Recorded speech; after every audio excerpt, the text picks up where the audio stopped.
ठीक है, हम लोग पढ़ना है find the angle between two vectors, इतना है लेना। तो देखिए उसको मान लेंगे लेट ए बराबर 3i cap plus 4j cap minus 3k cap B equal to 3j plus क्या हमारा, सबसे पहले हम ए डॉट बी निकाल लेंगे। ए डॉट बी क्या होता है, a1 a2 plus b1 b2 plus c1 c2, ठीक है ना। अब a1 a2 3 इंटू 2 6 कैसे जाती है 12, फिर कितना -3 इंटू 1 -3 18 -3 कितना हो गया 15। ए डॉट बी निकल गया। मॉड ए निकाल लीजिए 9 16 प्लस 9 18 और 16 कितना हो जाएगा 24 और 10 34। मॉड बी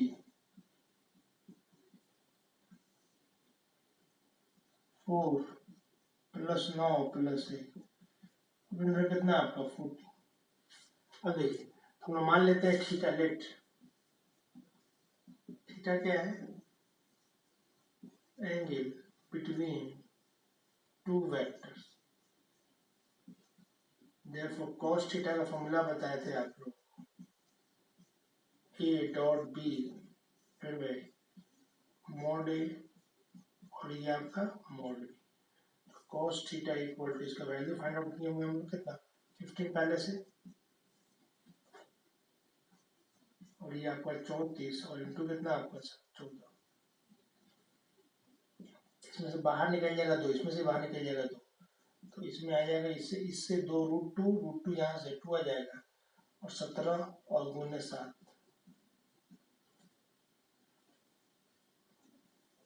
अब देखिए इसको गुना कीजिएगा 15 divided by 2 root under 17 into 7 102 119। Theta का जो वैल्यू हो जाएगा cos इनवर्स 15 डिवाइडेड बाई कितना आपका 2 रूट अंडर 119, ये निकाल आंसर हो जाएगा। देखिए वो सिंपल होता है,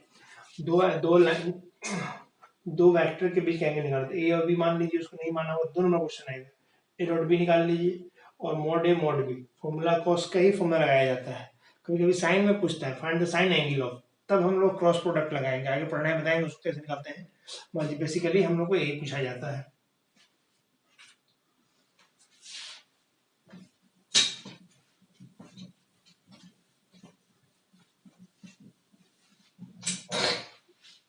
एक और क्वेश्चन है, find the value of lambda, find the for which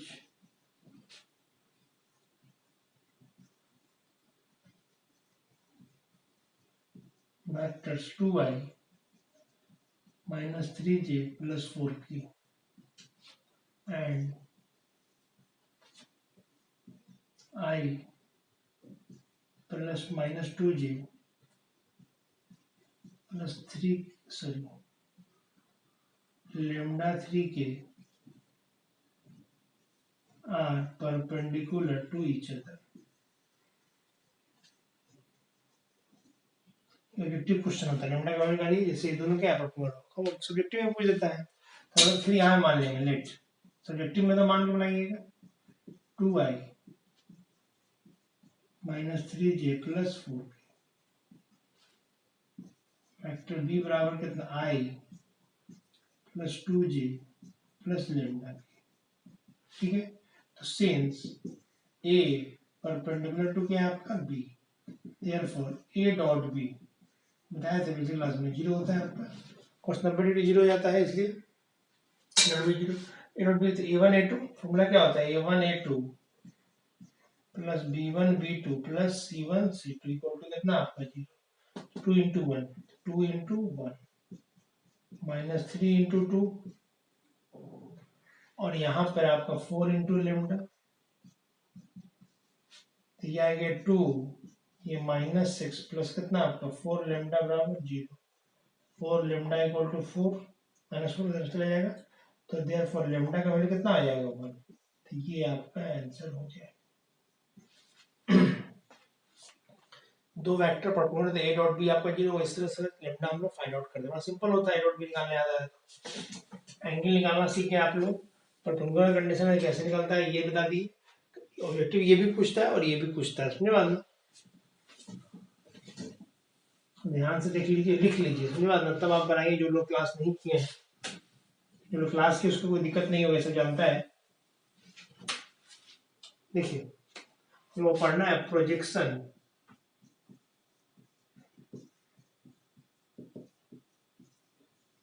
vector A on B. Vector A का प्रोजेक्शन बी पर, हम प्रूफ नहीं बताएंगे, क्लास में हम बताए होंगे तो जो पढ़ाए थे कुछ दिन पहले। फिलहाल अभी हम बता दे रहे, डायरेक्ट फॉर्मूला बता दे रहे हैं, इसको याद रखिएगा। ऑब्जेक्टिव क्वेश्चन क्या आता है? सब्जेक्टिव ए डॉट बी का A divide by B, A divide by कितना आपको mod of B. Projection of vector A on B, A का प्रोजेक्शन बी पर, किसका प्रोजेक्शन? ए का, किस पर? बी पर। ए डॉट बी के, जिस पर होगा उसका कैप होगा, यूनिट वेक्टर होगा। यूनिट वेक्टर लिख सकते हैं वेक्टर बी डिवाइड बाई कितना मॉड ऑफ। यही बात अगर रहे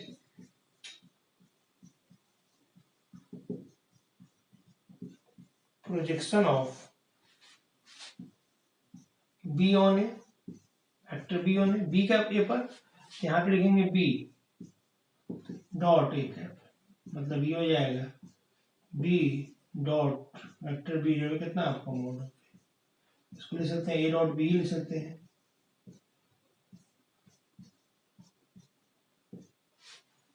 क्योंकि आप जानते हैं ए डॉट बी बराबर होता है किसके? बी डॉट ए के। इसलिए आपका A dot B dot A को बी डॉट बी लिख सकते हैं। तो किसके यहाँ पे बी का प्रोजेक्शन किस पर? ए पर। तो बी डॉट ए किस पर है? ए पर है, तो ए कैप हो जाएगा। समझ यहाँ पे किस पर है? बी पर, तो बी कैप हो जाएगा। और बी कैप आप लिखना जानते हैं वेक्टर बी डिवाइड बाई कितना मॉड ऑफ बी। यहाँ पे ए कैप लिखना था वेक्टर ए डिवाइड बाई कितना आपको मॉड ऑफ वेक्टर ए। इस तरह से हम निकाल सकते हैं। क्वेश्चन में देता है find the projection of vector इतना ऑन इतना, समझ में? तो ये चीज है, तो इस तरह से हम लोग बनाते हैं। जिसका रहेगा उसका कैप डाल देंगे, डॉट प्रोडक्ट लेना हम लोग। क्वेश्चन में फाइंड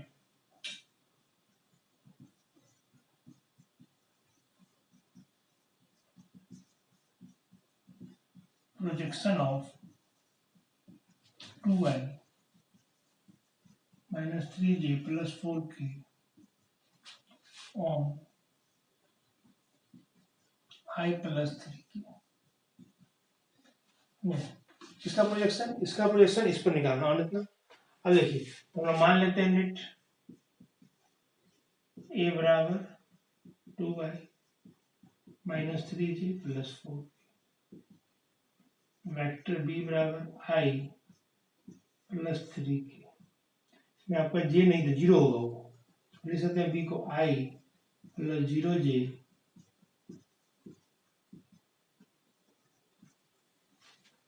देखो क्वेश्चन में क्या बोल रहा है? क्वेश्चन में बोल रहा है क्या?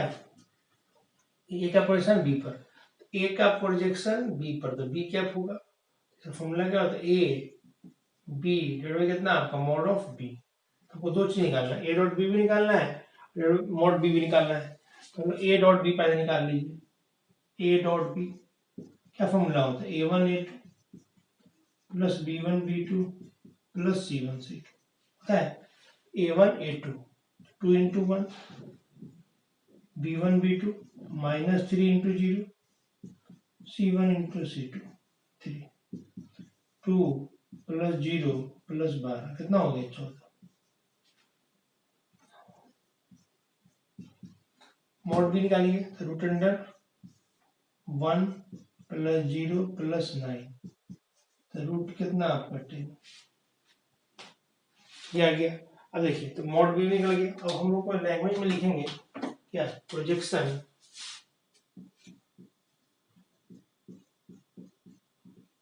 Projection of vector A on B, क्या लिखते हैं? ए डॉट बी कैप, इसका प्रेशन इस पे, इसको ए माने इसको बी माने है, तो ए का प्रेशन बी पर है तो ए डॉट बी कैप, तो यहाँ पे लिखेंगे ए डॉट बी में कितना आपका मॉड ऑफ बी, और इसका वैल्यू निकाले होंगे ए डॉट बी का कितना निकाले 40, फिर भी कितना आपका √10, यही आंसर हो गया।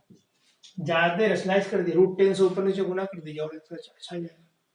इस तरह से प्रोजेक्ट किसी भी वेक्टर का प्रोजेक्शन निकालना है किसी दूसरे वेक्टर पर, तो किसका निकालना है ए का, किस पर तो बी पर, ए डॉट बी कैप होता है, का प्रूफ भी होता है, बताया था क्लास में, अभी तो वक्त नहीं है इसलिए नहीं बताएंगे।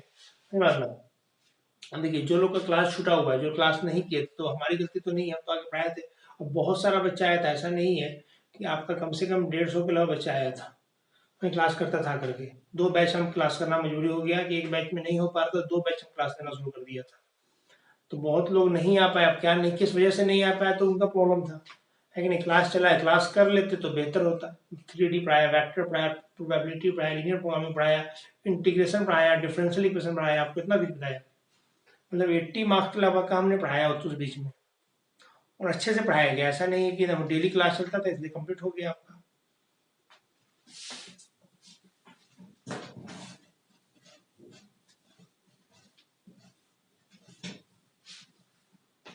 अब देखिए हम लोग को पढ़ना है cross product,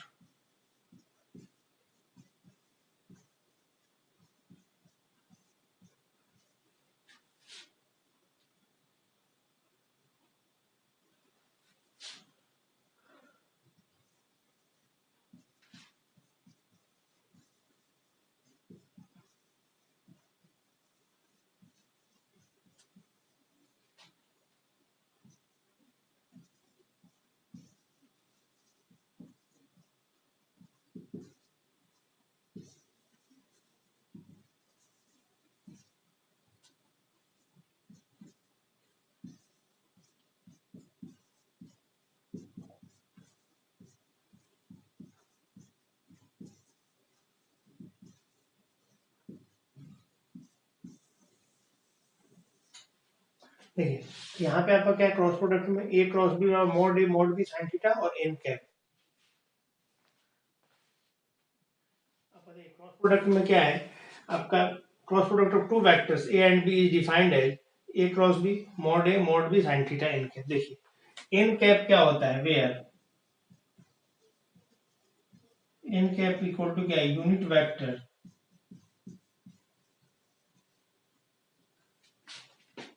perpendicular to both vector A and vector B और unit vector in the plane of vector A and vector B। देखिए ये चीज होता है, थीटा के एंगल बिटवीन टू वेक्टर्स जानते ही हैं, देयर आप देखिए ये चीज होगी, एन कैप का वैल्यू जो निकालते देखिए, देखिए और मोड ले लेते हैं, मॉड ए क्रॉस बी अगर लिखना है क्या लिखेंगे, मॉड ए मॉड बी और साइन थीटा, एन कैप का मॉड लिए थे, इसका वैल्यू कितना हो जाएगा 1 हो जाएगा, तो ये mod A cross B mod A mod B और साइन थीटा, इसका वैल्यू कितना हो जा रहा है 1 के बराबर हो जा रहा है। अब देखिए ये आप ही याद रखना, ए क्रॉस बी बराबर ये होता है, अब यहां से निकाल सकते हैं साइन थीटा, ए क्रॉस बी का मॉड और डिवाइड बाई आपको मॉड ए मॉड बी, कभी कभी यही पूछा साइन एंगल, साइन एंगल निकालने के लिए ऐसे क्रॉस प्रोडक्ट निकालना पड़ेगा। देखिए कैसे निकालना पड़ेगा, दूसरी बात आपको since A cross B mod A mod B sine theta और एन कैप, इतना को हम लोग लिख सकते हैं कितना मालूम है, इतना बराबर कितना, एक mod A cross B A cross B, ये आ गया मॉड ए क्रॉस बी और N cap, therefore N cap बराबर आ गया कितना मालूम है, ए क्रॉस बी में क्या magnitude of A cross B, तो ये आ गया यूनिट वेक्टर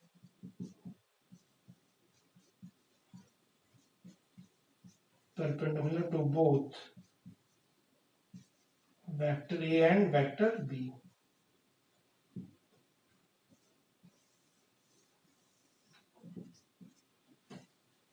ये आगे unit vector perpendicular to both vector A and vector B. In capital to A cross B divide कितना mod A cross B. Sine theta दिया हुआ मॉड साइन, तब देखिए ए क्रॉस बी बराबर इतना होता है, मॉड लगाएंगे तो इतना हो जाएगा, mod A mod B sine N cap हट जाएगा क्योंकि एन कैप का मॉडुलस कितना हो जाएगा 1 हो जाएगा। तो साइन थीटा निकालना है तो ये हो गया, एन कैप निकालना है तो ये होगी, इन वेक्टर निकालना है, क्वेश्चन लिखा रहेगा find the unit perpendicular vector to vector A and B. तो एन कैप निकालना है, मतलब क्या निकालना है, ए क्रॉस बी डिवाइड कितना मॉड ए क्रॉस बी, मतलब ये निकाल लेता मॉड लेंगे तो हो जाएगा आपका। अब देखिए दूसरी बात,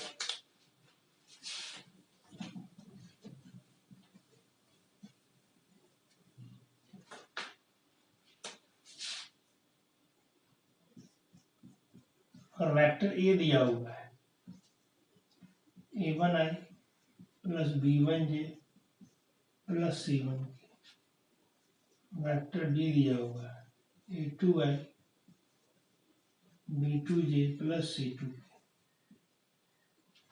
अरे ए क्रॉस बी, क्रॉस प्रोडक्ट जो होता है i a1 b1 c1 a2 b2 और c2, ये आपका होता है फॉर्मूला। बड़ा क्वेश्चन पूछता है, ए दे देगा बी दे देगा, एक और बी निकालने के लिए बोल देगा। इस तरह पर क्वेश्चन बहुत ज्यादा पूछा जाता है। जैसे एग्जाम्पल देखिए, ऐसा दे देगा ए बराबर 2i माइनस 3j प्लस के एंड बी बराबर i plus 4j minus plus 3 करा दी। फाइंड ए क्रॉस बी, यही क्वेश्चन 2 नंबर में पूछता है। एक देयरफॉर ए क्रॉस बी लिखेंगे हम लोग, डिटरमिनेंट है आई जे और के, डिटरमिनेंट सॉल्व करने आता है आप लोग को, तो 2 कोफिशिएंट है 2 माइनस 3 और कितना आपका वो यहाँ पे 1 4 और 3। अब देखिए इसको एक्सपेंड करें, डिटरमिनेंट सॉल्व एक्सपेंड दे रहा है प्लस माइनस और प्लस, इसको एक्सपेंड कर लीजिए आपका आंसर आ जाएगा। देखिए तो यहाँ पे देते हैं हम लोग आई, यहाँ पे इसको इससे गुना करते हैं -9 -4, देखिए माइनस जे,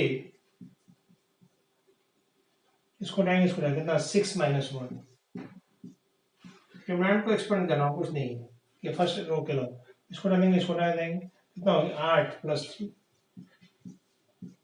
तो ये आ गया 9 4 13 माइनस 13 आई कैप, ये माइनस 5j 8 3 11, ए क्रॉस बी